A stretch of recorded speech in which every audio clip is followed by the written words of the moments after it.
Hello guys, first 6 மாசத்துல அதிகமா வசூலான திரைப்படங்களை பத்தி இன்னைக்கான வீடியோல பார்க்கலாம். ஃபர்ஸ்ட் ஹாப் அப்படின்னா நம்ம தமிழ் சினிமால ஃபர்ஸ்ட் ஹாப் செகண்ட் ஹாப் சொல்லிட்டு கால்குலேட் பண்ணுவாங்க. எப்படி அப்படின்னா முதல் 6 மாதங்களை ஃபர்ஸ்ட் ஹாப்னு சொல்லுவாங்க, செகண்ட் 6 மாதங்களை செகண்ட் ஹாப்னு சொல்லுவாங்க.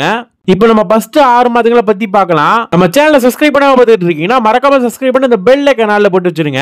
5வது இடத்துல மகாராஜா அப்படிங்கிற திரைப்படம் தான் இருக்கு. இந்த ஒரு திரைப்படம் விஜய் சேதுபதிக்கு 50வது திரைப்படம். இந்த ஒரு திரைப்படத்தோட சிம்பிள் கான்செப்ட் என்ன அப்படின்னா, லட்சுமி அப்படி சொல்லிட்டு நம்மள நம்ப வச்சு ஒரு திரைப்படத்தை எப்படிலாம் இன்ட்ரெஸ்டிங்கா கொண்டு போக முடியுமோ அப்படிலாம் கொண்டு போய் ஒரு சோசியல் மெசேஜ் சொல்ற மாதிரி ஒரு திரைப்படமா அமைஞ்சிருக்குன்னு சொல்லலாம். இந்த ஒரு திரைப்படம் டோட்டலா 88 கோடி வரைக்கும் வசூலாயிருக்கு. 4வது இடத்துல அயலான் அப்படிங்கிற திரைப்படம் தான் இருக்கு. இந்த ஒரு திரைப்படம் வெளியாகிற சமயத்துல வந்து என்ன சொல்லிட்டு இருந்தாங்க அப்படின்னா 4500 ஒரு விஎஃப்எக்ஸ் சீன் வந்து வச்சிருக்கேன்னு சொல்லிட்டு சொன்னாங்க.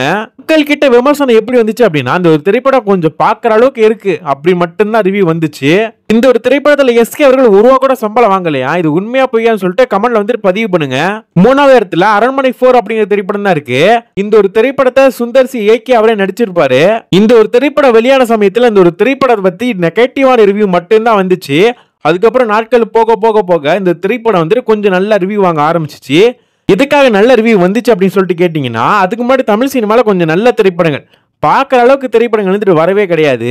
மற்ற படங்களை கம்பேர் பண்ணும்போது இந்த திரைப்படம் நல்லா இருக்குன்னு சொல்லிட்டு இருந்தாங்க. அப்படியே 100 கோடி 50 லட்சம் வரைக்கும் வசூல் ஆயிடுச்சுன்னு சொல்லலாம்.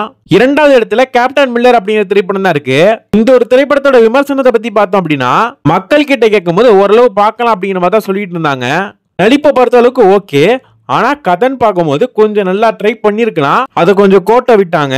இந்த ஒரு திரைப்படம் 104 கோடி 79 லட்சம் வரைக்கும் வசூலாயிருக்குன்னு சொல்லலாம். ஃபர்ஸ்ட் பிளேஸ்ல நீங்க யாருமே எதிர்பார்க்காத திரைப்படம் வந்து இருக்குன்னு சொல்லலாம். நீங்க எதிர்பார்த்தீங்களா என்ன எண்டுக்கு வந்துட்டோம். இந்த லிஸ்ட்ல ஏதாச்சும் திரைப்படங்கள் விட்டு போச்சு அப்படின்னா கமெண்ட் பாக்ஸ் வந்து கமெண்ட் பண்ணுங்க. அடுத்த வீடியோ போடலாமா வேணாமா அப்படின்னு சொல்லிட்டு யோசிக்கலாம். ஓகே, இனி ஒரு புதிய வீடியோவில் உங்களை சந்திக்கிறேன். தேங்க்ஸ் ஃபார் வாட்சிங்.